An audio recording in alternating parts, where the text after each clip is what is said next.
Hi everyone, and welcome to tonight's recorded client community Zoom. You'll notice we're not in a Zoom room this week. That's because we as coaches have a special coach training tonight at the very same time as our client community Zoom.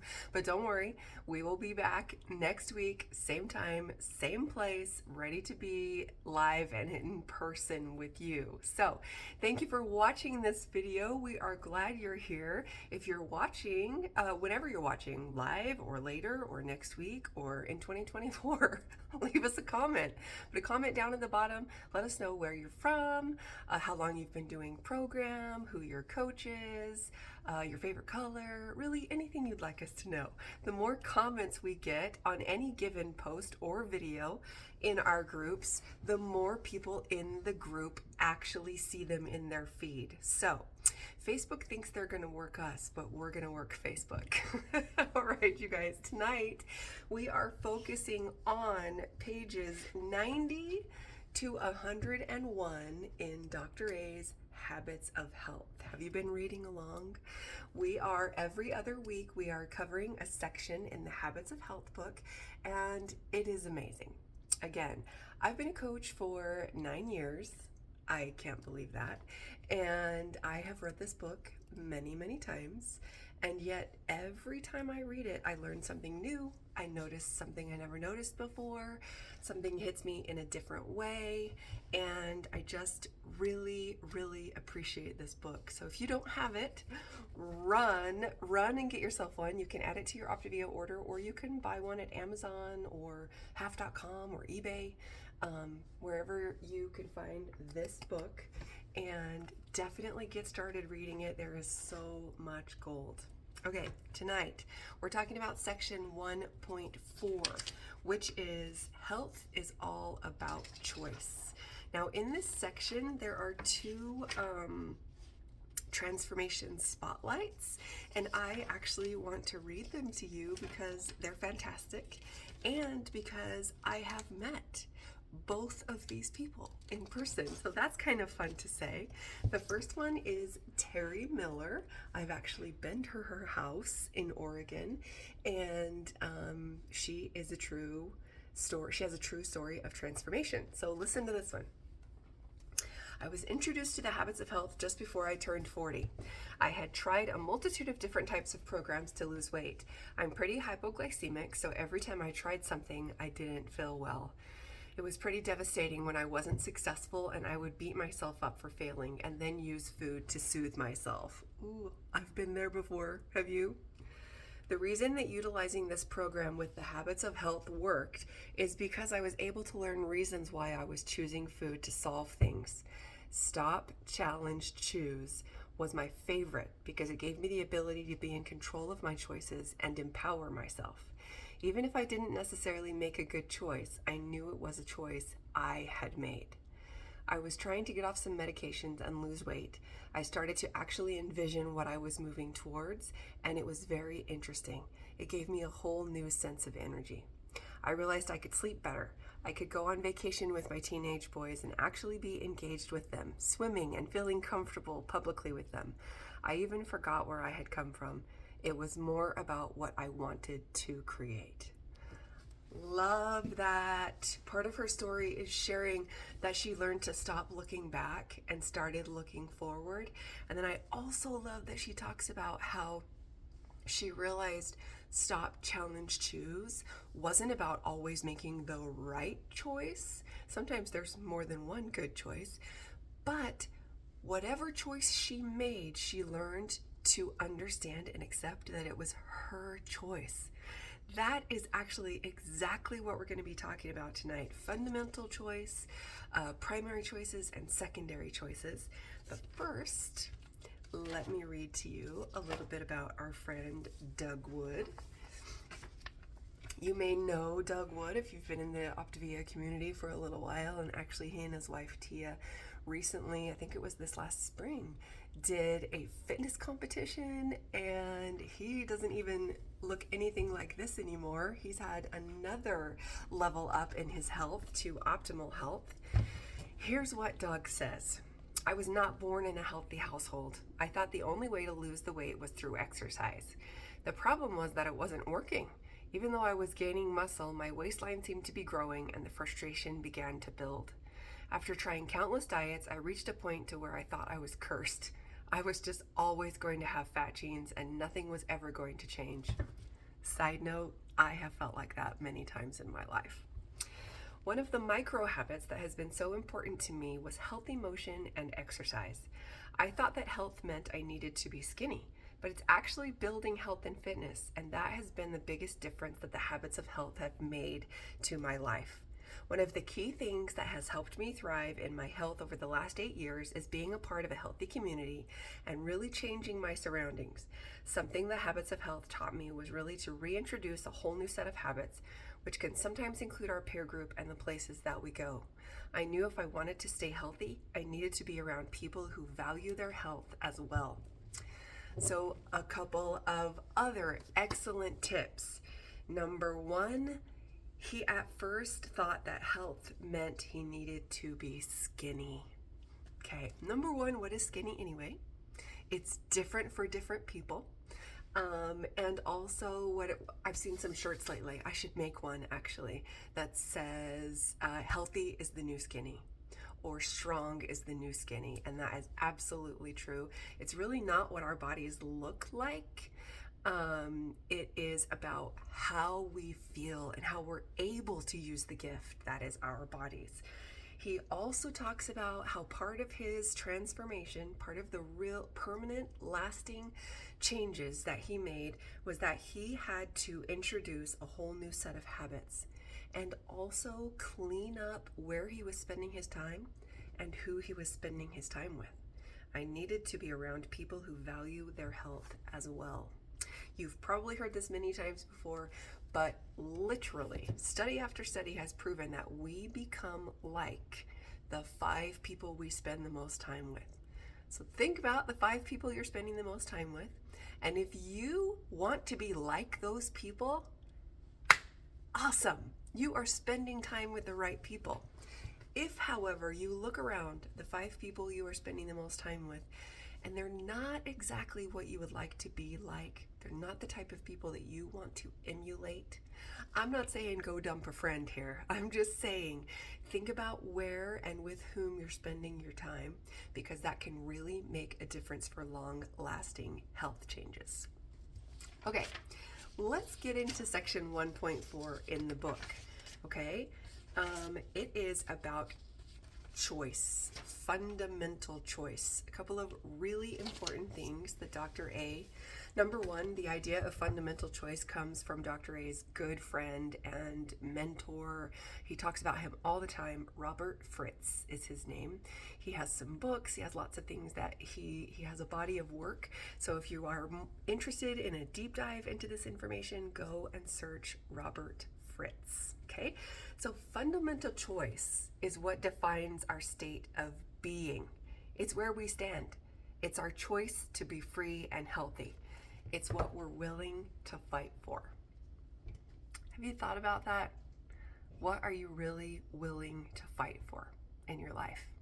Is your health on that list? It's a really, really good question to ask yourself.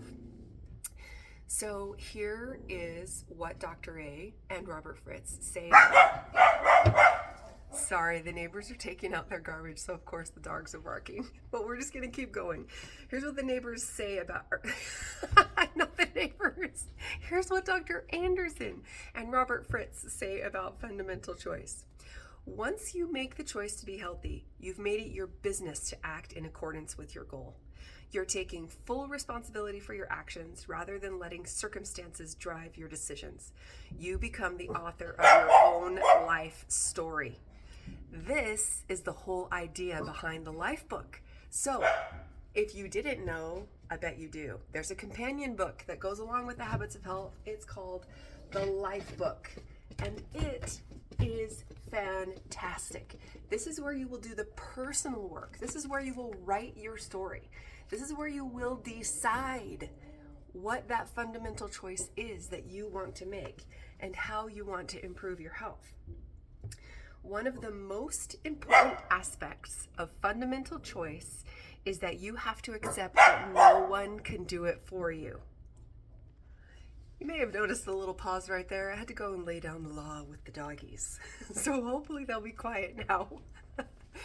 Fundamental choice. Okay, you have to accept that no one else can do it for you. I actually remember during my health journey talking with my coach one time and just saying again how frustrated I was.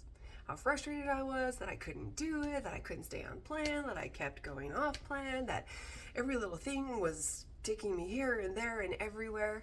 And my coach, bless her heart, said, I can't do this for you. And it was one of those moments that will stay with me forever because it was a reminder that I am the only one who's in charge of my health. I'm the only one who can make decisions about my health.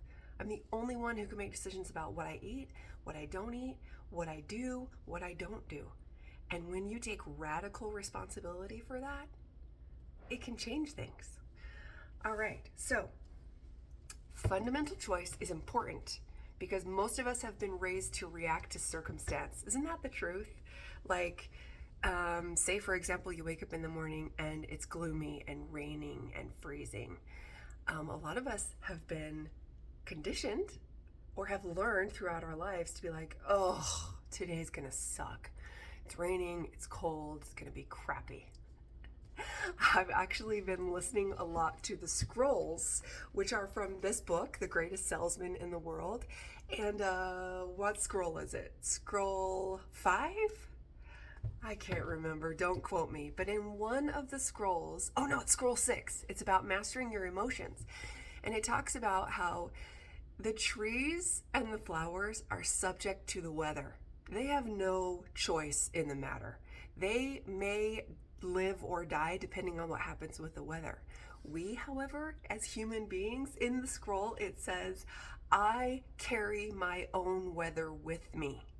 I take it wherever I go, and that helps me to be in control, right?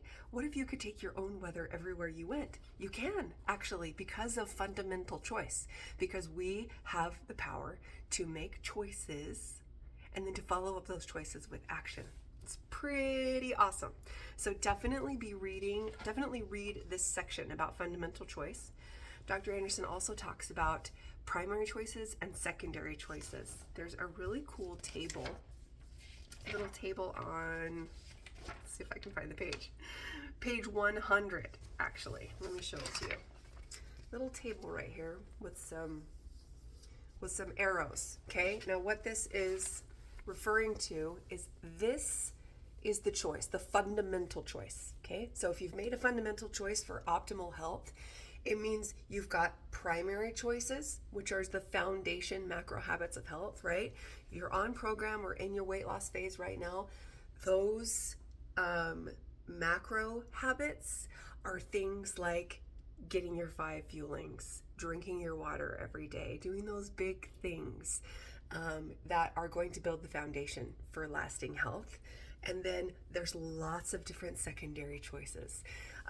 One point that Dr. Anderson makes, and I love this one, is that for us as humans, it's sometimes the secondary choices, like the little choices that we feel like don't matter, right? Like it's very easy for our human brains to go, it's totally fine if I have a burger today. It's not going to ruin all my weight loss. And that is true. It's not going to ruin everything. But really, success in any endeavor has been proven over and over again to be a matter of consistency over time. So yes, if we make a decision here or there or the other place that doesn't support our fundamental choice, right? It will be okay. We'll be able to keep going. That's the wonderful news. You can always recalibrate and get going again. However, if we continue to make choices, making a choice off plan, have you ever made one choice and been like, oh, it's just going to be this one thing. And then before you know it, that slippery slope slipped by you so fast, you're down at the bottom of the hill wallowing in whatever it is before you even know it. It has definitely happened to me before. So sometimes it's easier not to even make that choice in the first place. Stick with the fundamental choice that you made first. I also have heard, and I think it's a really, really great phrase, that abstinence is easier than moderation. Think it's true? Tell me if you think it's true or not down in the comments. All right, so we also in this section talk about structural tension. Have you ever heard of structural tension? It's another thing created by Robert Fritz, and it is an amazing strategy for deciding what it is you really want. First off, you decide what you really want, right? Your fundamental choice. I want optimal health. Then you go back to the beginning, kind of right where you are now, okay? I want optimal health, but where am I now? What's my current reality? Then you break down into steps the things that you need to do, the steps that you need to take to get from where you are now to where you want to be. And the reason why it's called structural tension is because it creates tension between where you are now. It's almost like pulling on a bow and arrow, right? That's what I'm doing here. Creates tension between where you are now and where you want to be so that you can bring those two things together. Wouldn't it be awesome to decide what it is that you really want, where you are now, and all the little steps that you need to take in between those two things so that they become closer and closer and closer and closer? You absolutely have the power. We all have the power. That's what choice is. It's literally what makes us different from animals and bugs and fish. Our ability to choose, our agency to decide what it is that we really want and how we're going to go after it. So remember what Dr. A says. It's never too late to start. Never too late to start over. Let me just throw that in there. And it is all up to you. Your health, what happens with your health, what happens in your weight loss, just like my coach told me, I cannot do it for you, Luella. She was absolutely right. The only person who can do it for me is me. So, just to wrap up and end today, don't forget to make that fundamental choice. You might already have been on program for a while and you haven't quite made that fundamental choice. If you find yourself vacillating or getting frustrated or kind of going on and off program, in and out of fat burn, you may not have made that fundamental choice in the first place. I challenge you to go to your Habits of Health book, read section 1.4, pages 91 to 100 or 90 to 101. Read those pages and then do a check-in with yourself. Have I made the fundamental choice? Have I decided that I will do the hard work that it takes to take my health from here or here to here? Have I decided that? Because if you haven't decided, you might not be sure. And if you're not sure, there might not be a lot of things happening, a lot of progress happening. So make the fundamental choice, take responsibility, and keep in mind that your health is always up to you. You are in charge. You can change whatever you want to. Thanks for hanging out with me, you guys. Have a great week, and we will see you on Zoom and in our Facebook group, We're Losing It, next week at the same time that we always do. Have a wonderful day and take care of yourselves.